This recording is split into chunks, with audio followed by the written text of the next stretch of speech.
Let's see what the stew has for us today. Welcome to the Gnomecast, Gnome Stew's tabletop gaming advice podcast. Here we talk with the other gnomes about gaming things to avoid becoming part of the stew, so I guess we'd better be good. This episode is brought to you by our awesome Patreon backers like the boisterous Bob Queck, the bountiful Bruce Cordell, and the dauntless Doug Roz. Today we have myself, Ange, along with Jared and JT, and we're going to talk about player roles. Not what characters they play, but the tasks they can do to help facilitate the game. Before we dive into that main topic, though, let's ask our get-to-know a gnome question. The three of us have been gaming for a very long time, long enough that I know that there are some patterns to the types of characters we play. So what is the most common archetype you find yourself playing in games, and why? And JT, I'm going to start with you. All right, so I guess I have two, actually. So if I'm hitting a brand new game that I've never played before, which is kind of rare these days, or a system that I've just never seen, I tend to go for the bruiser, just the big, burly, be-muscled fighter that's going to stand in front of the bad guy and trade shots, because those characters are super easy to play mechanically, right? And that lets me delve deeper into usually, at least at first level or the equivalent thereof, right? You're starting out pretty simple. I rolled a hit, I missed, or I rolled a hit, and here's my D8 damage, and that's about it. So it lets me learn the surrounding mechanics without having a very complex character. The other thing that I do is I love playing magic users, clerics, wizards, sorcerers, whatever. I'm a spellcaster of types. Mm-hmm. That way I can learn the magic system. That's usually my second character in a particular game mechanic. Is let's get the whiz-bang going and figure out how the spellcasting and the magic system works. So that's kind of my two right there that I go to. That makes sense. How about you, Jared? So, this is funny because I played Medics in 2 sessions for Free RPG Day, recently.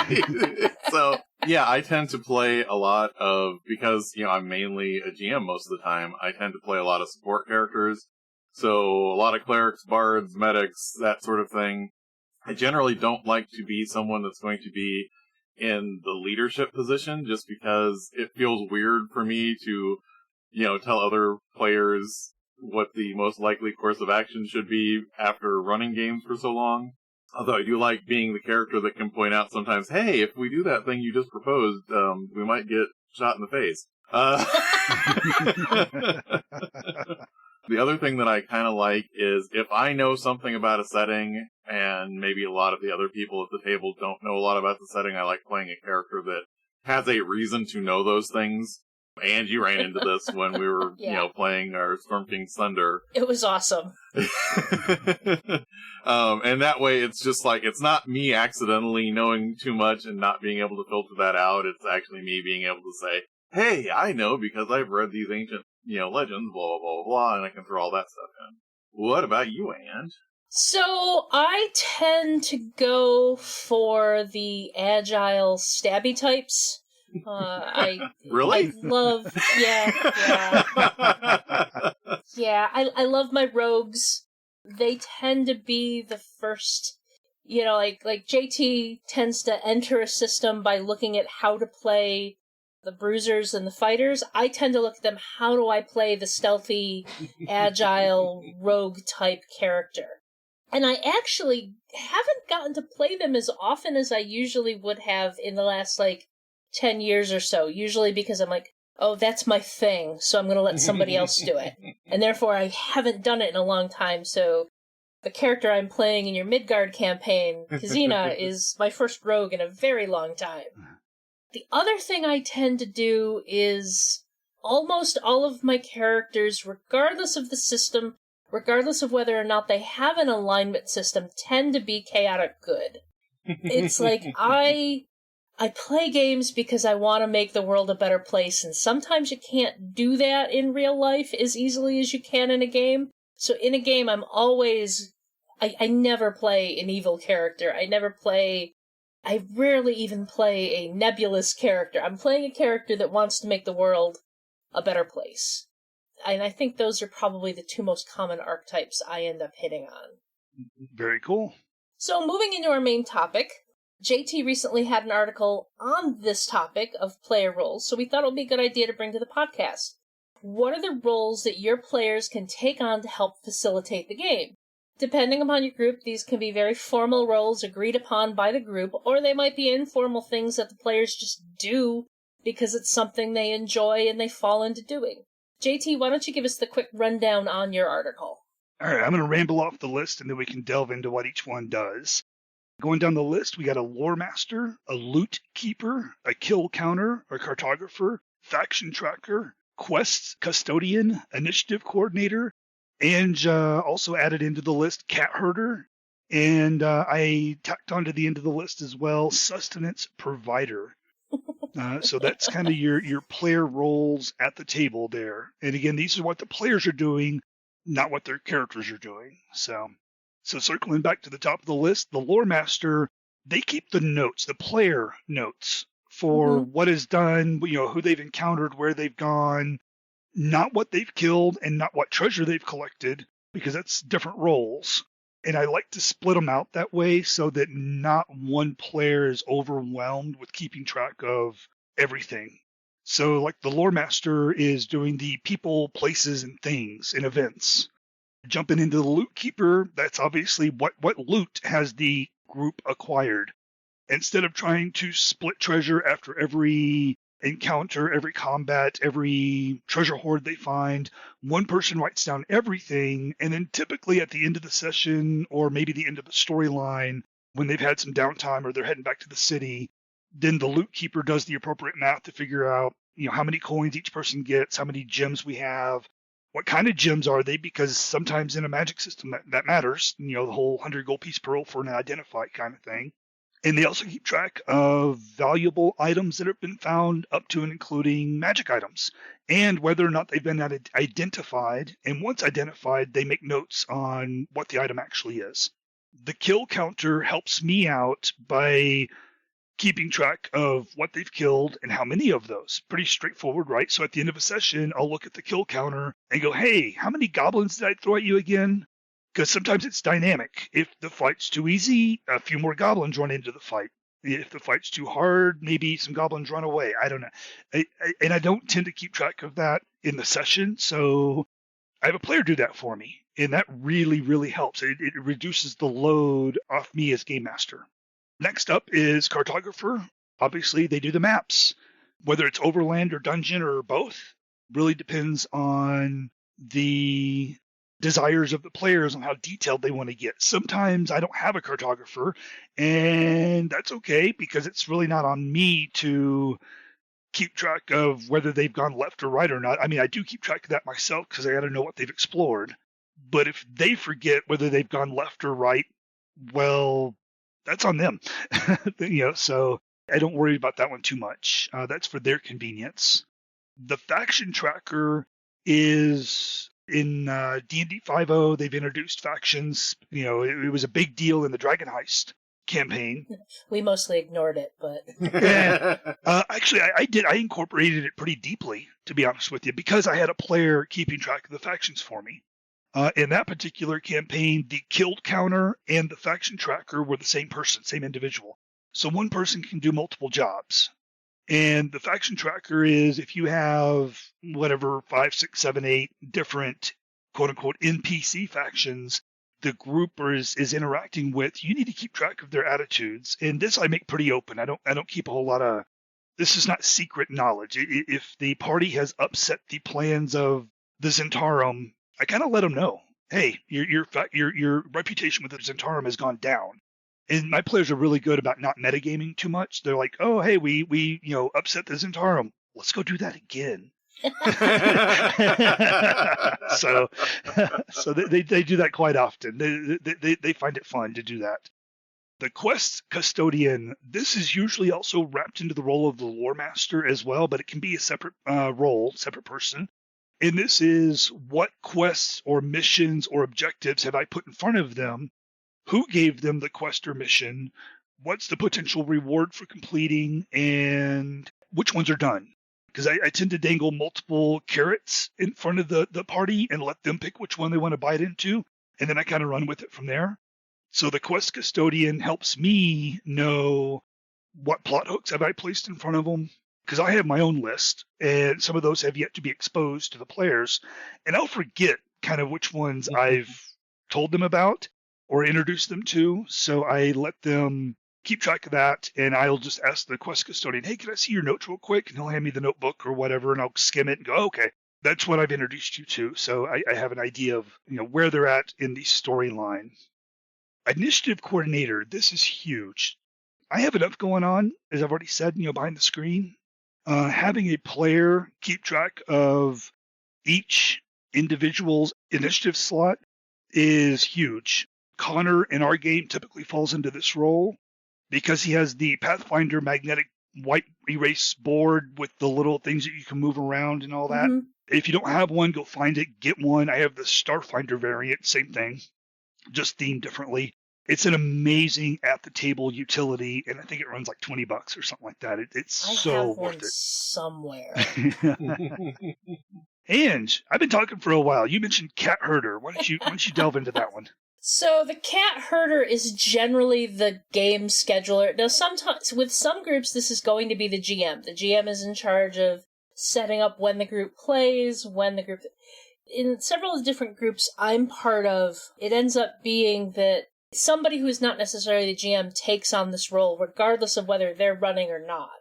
For my Saturday games, I am the Cat Herder. I make sure, everyone knows which game we're playing, on which day, just checks in with everybody to make sure everyone's available. Because as much as we've agreed to play on Saturdays, people forget to let us know when they've got something coming up and all of that. And I've found that the best way to keep my group on track is at the beginning of the week, I will send out an email saying, hey, we're supposed to be gaming. This is going to be Scott's Dungeon of the Mad Mage game. Let us know if you're going to be there. And that way it starts a conversation where we get most people to pipe up whether or not they have a conflict or not. And that helps a lot. And then there's the last one you provided, which was sustenance provider, which is, somebody's got to bring the snacks if you're playing in person. Yep.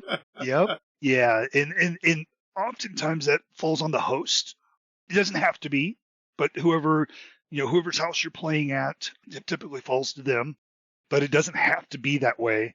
One thing we did at a game, Pathfinder game many years ago, was I was running the game, so the host would provide snacks for everybody. A lot of people would bring snacks. Like the host would provide a snack, and everybody would bring additional snacks.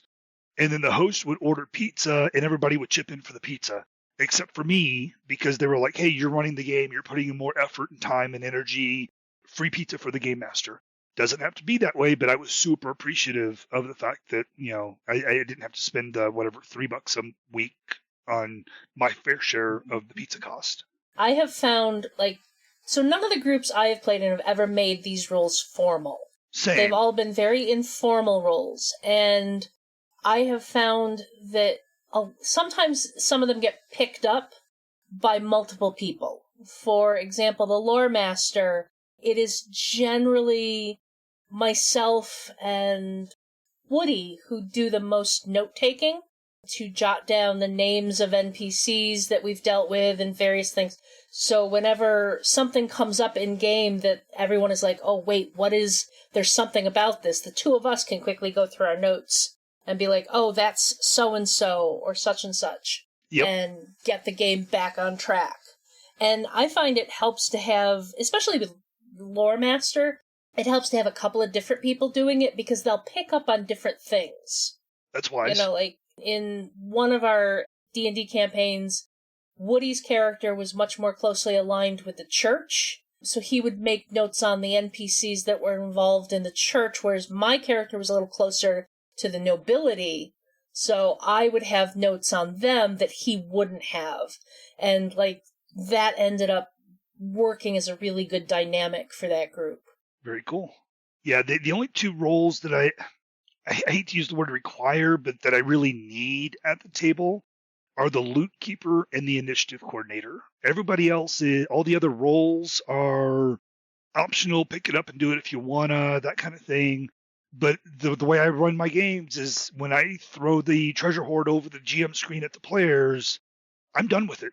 I'm not keeping track of that. If you kill the rats and you find the 3,000 copper pieces, it's out of my mind at that point. That is done and gone. And if you guys don't make note of it, well, I guess you didn't pick up the 3,000 copper pieces.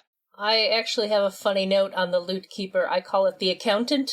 Yes. And I tend to fall into that role in most of my games. Most of my games where stuff matters, I will end up keeping track of stuff. And in Jared's Midgard campaign, we found a bag of holding. And I was suddenly very upset because the other players didn't automatically give it to me. Because in my other Saturday groups, they always, give Ange the bag of holding. She's the accountant. She's keeping track of all the stuff anyway. There you go. And I was very much like, but wait, shouldn't my I job. have the bag of holding?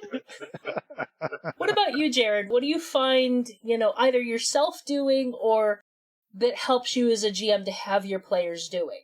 The funny thing is, first off, I don't know if anyone has seen that meme that goes around about like the GM notes from last session, and it's something like goblin beer something. Somebody's talking I have about. seen that. Yes, it's like 3 non sequitur words. Yeah, I actually, from the GM side, I actually do take a lot more notes, especially like Ange has seen some of these. Like I'll have spreadsheets set up, where I'll add in NPCs that have shown up and things like that. But as a player, I tend to take notes like that meme. It's just like nice. Coffee. Yeah, coffee's really important. And then like the next session, I'll be like, "Hey guys, what did we run into that had coffee?" But one of the roles that I think I have seen at some of my tables that hasn't come up here, which is kind of interesting, is the what I would probably call the assistant director. And that is the person that is from the player perspective telling everybody, I know this doesn't seem like a good idea, but for the genre we're playing in, it seems like this is the type of thing we would probably do. Which is really interesting, and it's kind of great from the GM's perspective, because sometimes no matter how much a game helps you to present a particular genre, if your players do not play into that genre, it doesn't matter what kind of rules you have. Mm-hmm. It's not going to do anything. So having that player to every once in a while say, hey, I know this doesn't seem like a good idea, but this is totally what someone would do in this type of story. That's actually really, really great. I was actually thinking about that in relation to... So I play every Saturday. It's technically 2 groups that alternate between Saturdays. Mm. And it's mostly the same people with a couple of different people in each group. And I have found that despite being mostly the same players, in the one group, I have the hardest time with them engaging with the genre. Like, they will avoid engaging with the plot because, well, that sounds dangerous, I'm not going to do that. And it's like, big damn heroes, you're supposed to engage with the dangerous stuff. Whereas the mix of people in the other Saturday group is much more likely to be like, yeah, let's get into it. Mm-hmm. And it really is the players being willing to engage with the genre. Yeah. Rather than thinking on what would I do if I were in this situation? Well, 1, you wouldn't be in this situation. 2, it doesn't matter what you would do in this situation. It matters what your character would do in this situation based on the genre. And having that player that can be like, hey, this is what we, based on the type of story in this game, this is what we should be engaging with. Yeah, I think the first time I really noticed it coming up in a game was when we were playing our Disney Princesses and Ravenloft game. And we would, one of the players would point out things like, okay, if we're thinking about this as adventurers, we would probably do this. But we're all from places where all of this stuff will work out. We're going to assume if we go into this situation, we'll be able to fix it and everyone will be happy. So let's go into this situation that we know we can't fix as players and then be horrified by whatever happens, because that was a lot of that game, was just all of our characters getting traumatized by how much worse things kept getting when it should have actually all worked out in the end. Nice. You're supposed to have a good closing number and that's it. Everybody sings a song and goes home. yeah, why Yeah. isn't this working? The other thing that I was going to bring up that's kind of interesting is, JT, when you mentioned the cartographer, that is definitely something that is different depending on the type of game that you're playing. Oh, absolutely. This is actually one of those rules where I don't think as many people notice it. But if you play 5th edition D&D, that is actually now quantified in there. If one character is saying that they are mapping, in theory, they map. Like, the player doesn't have to map. It's just they're keeping track of wherever they've been. And if they need to backtrack, in theory, you're supposed to let them backtrack to wherever they've been as long as they designate someone to be a cartographer. Okay. I believe there's rules in there that the player that has announced that their character is mapping, they don't get to make passive perception they can't checks use on passive various perception. things. And That makes sense. Yeah.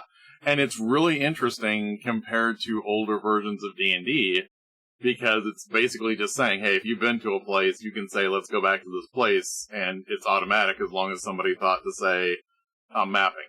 Right. the other variable there, too, is in-person versus virtual gaming. Mm-hmm. Because in virtual gaming, you got the map right there. Yeah. You can see where you've been. I mean, depending upon which virtual tabletop you're using, you may not be able to see, like, previous levels of the dungeon. You may only see the section you're in, but it's right there. It's much more right there. video game-like in that regard. Yeah, one thing that also to help your cartographer, tell them, it's a little bit of metagaming, but it really helps, especially if they actually are making a map. Tell them, okay, take your graph paper, rotate it landscape, start in the bottom right corner, because we're going to be working up and to the left, or whatever the directions are. Right. I had one game master that refused to, we were doing overland, a lot of wilderness travel, and he refused to give us an orientation point, like where to start on the physical sheet of paper I had in front of me. So we ended up with this really weird map. So I just started dead center. I took a guess, right? I don't know. Take the average, start dead center. So we travel a lot of north and a lot of west. Well, I hit the edge of my sheet of paper. So instead of grabbing another sheet of, and it wasn't like, it was like it was on the north edge of the paper, about 2/3 towards the west. So I just wrote an A on that and then flipped the graph paper onto the back on the blank side and drew an A and started mapping from there. And then we hit another edge. So I drew a B and flipped the paper over again, found an empty area of the graph paper, wrote a B. So you had to like flip the graph paper multiple times. It ended up being this really cryptic map that made total sense if you knew that A went to A and B went to B and C went to C. But yeah, it was like a puzzle type thing that you would make as a game master and hand to players. Yeah, that's what I was going to say. That would be fun to take that and then put it in another game and see if somebody can figure it out. Yeah, I so wish I still had that. Maybe I do. It might be in a folder behind me somewhere. But yeah, when we finished the campaign, and the dragon cheated, by the way, I just want to put that on record. We had to find a new trade route from east to west across the mountain range. And there was no passable route, so we went around the mountains. Well, the red dragon just used its fire breath to destroy like a mountain and made a new pass, and he got there first, so he got the 10,000 gold reward. I still say the dragon cheated. So the last time I played a game where the cartography really mattered was we were playing Kingmaker, basically the Pathfinder adventure path for Kingmaker, and we really only played the first part of it. But that was actually a lot of fun because we were given the hex map and told this is the little shop that you start at. The place you start at the trade post. Yeah, the trade post. Here's the trade post. This is your base of operations for starting this campaign. Where do you go from here? And like that gave us the kind of like, okay, we're exploring south, but we can go east, we can go west, and that was actually a lot of fun because we took turns trading the map around and people would sketch in here's the river in this hex and here's this in this hex and there's kobolds over here.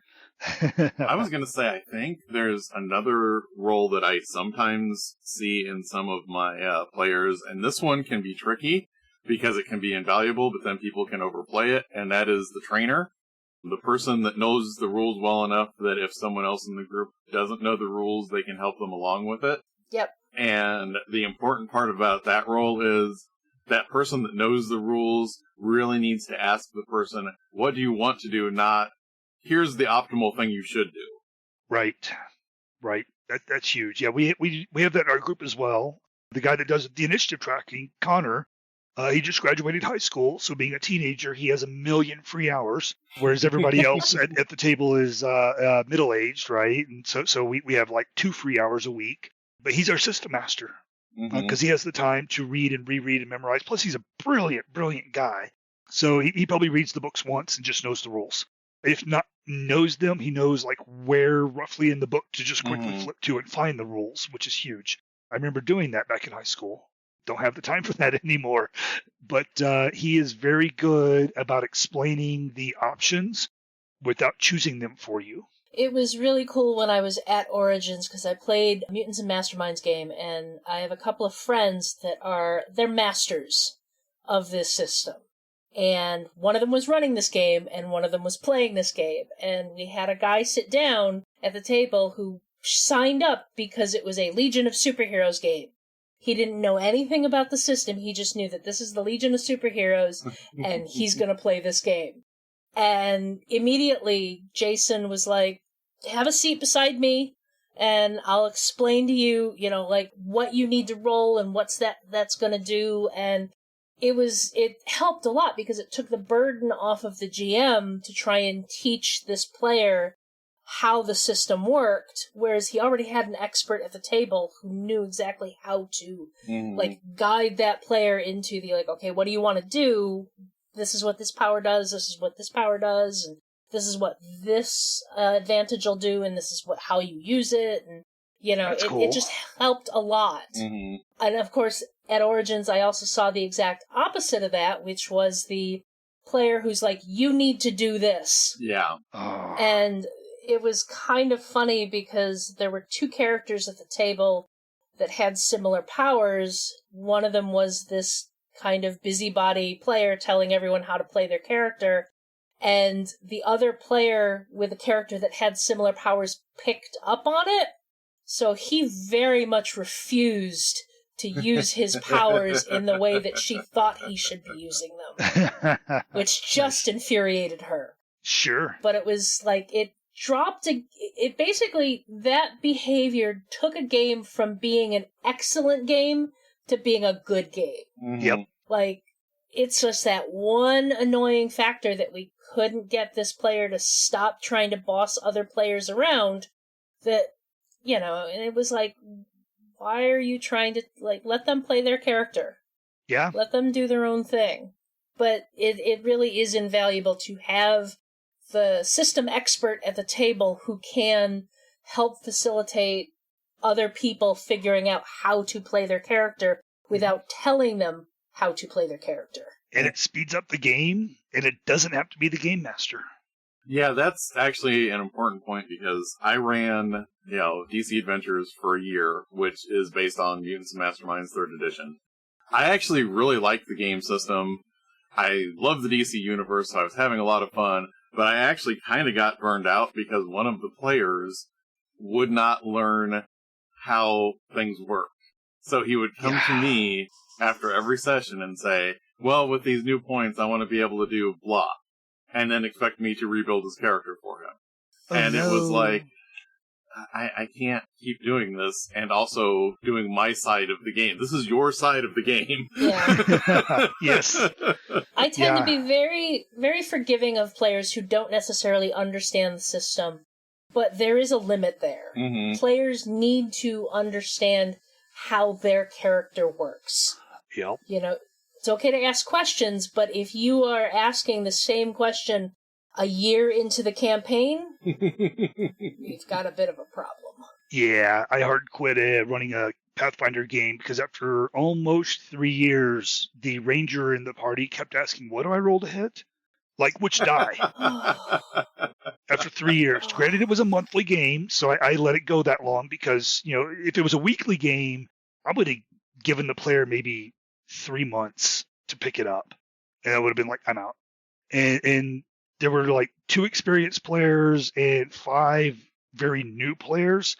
So fortunately, the experienced players were pitching in and helping out, but I was really teaching the game to 5 new players. Mm-hmm. And when I say new, I'm talking like new to role playing. And Yeah. I probably shouldn't have picked Pathfinder for new players because it's such a crunchy system. But I knew it so well that it was quote unquote easy for me, right? So I figured it would be easy for them. All right, mistake on my part. I should have gone with Fate or Savage Worlds or something less crunchy. But yeah, after 3 years of, do I roll this one to hit? And she'd point at her dice, and she usually pointed to D12, which, yeah, they're similar in size and shape, but no, just a little to the left. Yeah, that one, the D20. And I just couldn't do it anymore. So, yeah. And I think that's one of those things that a lot of these player roles point back to is, for a long time, the kind of meta idea in RPGs is the GM will handle all of this stuff, and I just need to show up with my character sheet. Yeah. And honestly, we're all at the table to have fun. The GM has their role in a traditional game that has a GM. So if other players need help, or if there's other things that you could be doing, players really need to be participants in that sort of thing and actively engaging with things so that everybody is keeping the game moving for everyone else. I try and I've done a fair amount of thinking on this. I try and be aware of each player's ability to dedicate time, thought, energy to the game is going to vary based on that person's circumstances and that person's interest level. Yep. And I have had to, take a step back and examine it. I love gaming with this person, but this person is not going to be able to have the time and the energy to put into the game, to put a lot of thought into it outside of the game. Mm-hmm. So I have to accept that player is going to come to the game and not necessarily have done other things that I might have done because I'm absolutely obsessed about this hobby. You know? So it's like you have to judge where each player is, but again, at the same time, you need those players to at least put a modicum of effort into understanding how their character works and making sure they can facilitate the game moving forward. And then the players that are at our level of obsessed about this hobby can take on some of these extra roles to keep things moving. Like, I'm the accountant, I'm the cat herder, if I'm the host, I'm a sustenance provider. I'm definitely a lore master because I'm keeping notes on what's happening in the game. Again, my notes are halfway between Coherent and Jared's Coffee Goblins, magma. I actually, in a recent game, I was looking at my notes and I'm like, I have no idea what this line means. And I read it out to the group and everyone was like, I have no idea what that means either, Ange. I don't know what you were writing down. Yeah, when I'm a player, I tend to be lore master, cartographer, quest custodian, and cat herder, because I'm the organizational kind of guy. That's how that's just how my brain works, right? Keeping everybody on the same page. We actually use Discord for our group, and it works great for us. I've heard of people using Facebook groups, Slack, Discord, email, group text messages. Oh, that would drive me insane. Having my phone bing all the time. But yeah. Actually, that's why I just silenced my phone. My teen D&D Instagram chat was blowing up. Oh yeah. Guys. Yeah. Yeah, there's a lot of avenues for cat herding these days. Yeah, I have my Discord channel that I set up that, I have little separate groups for each game that I'm running. So Cool. No, it works out pretty well. Yeah, and somewhere deep in the archives, I wrote an article on how I take notes. I actually use my iPad and an app called Good Notes and an Apple Pencil. That way I can do different color, quote-unquote, ink and different color highlighting and embed images and all sorts of stuff like that into my notes. So, like for a D&D 5 game that ran to 9th level, I took 24 pages of notes. And that's just one file that I have. That's not my character notes. That's the campaign notes. I have a different document that is the quest notes and a list of NPCs that we met, like where we met them, like 1 or 2 words about context about where we met them. So I had multiple documents open in GoodNotes at once. It's like a browser, it has tabs at the top. So I can easily flip between my character sheet, which I do digitally on the iPad, all that good stuff. So yeah. And that works for me. Would it work for other people? I don't know. Do whatever works for you. One guy uses a tiny little like 3x5 steno notepad for his notes because it forces him to be as brief as he possibly can without writing a novel, which that's my job as the lore master, is writing the novel. So I think ultimately the lesson here is, as a player, do what you can to help the GM facilitate the game and keep it running smooth. Yeah. And if keeping track of your one character is near overwhelming for you, all right, keep track of your character. Don't take on extra roles. That's fine. Yeah. Let the people who enjoy keeping track of other stuff do that thing and just help out where you can, even if that's just bringing some cupcakes to gaming. There you go. Any last words on player roles? Or should we move out to our outro? I'm good. Yeah, I think that's most of what I have to say about the topic. Okay. This show is funded by the Gnome Stew Patreon. You too can become a Patreon backer by following the Patreon link on the Gnome Stew website, the Gnome Stew Patreon. This ad is brought to you by the Game Roomba. You got a game room that could use a little sprucing up? Give the Game Roomba a try. It'll keep the Cheeto crumbs off the floor and not complain about vacuuming up stray D4s, and certainly not develop sentience to the point where it becomes a dictator of your game space. If you're enjoying the Gnomecast, you'll probably like many of the other Misdirected Mark shows. Here's another one to check out. Bonus experience. Ray and Monica are 2 old friends exploring gameplay and design through the lens of diversity, while also sharing some of the dumbest humor gaming has to offer. You can find all of us at gnomestew.com, at Gnomestew on Twitter, and Gnomestew on Facebook. Jared and JT, is there any other sites you want to give a shout out to? Jared, go. See, I always feel selfish when I do this, but you can find my other reviews that don't show up on Gnome Stew at whatdoiknowjr.com. What about you, JT?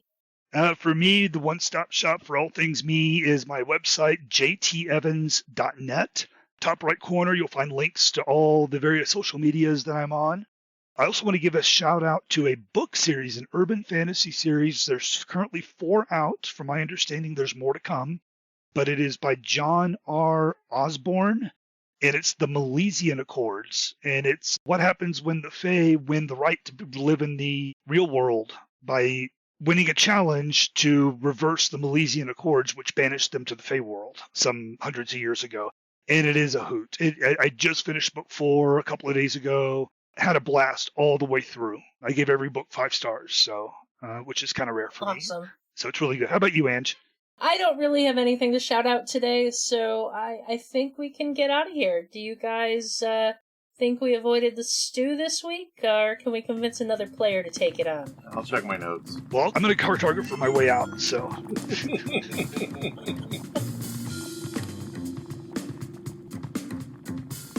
Gnomecast is hosted by Misdirected Mark Productions, the media arm of Encoded Designs.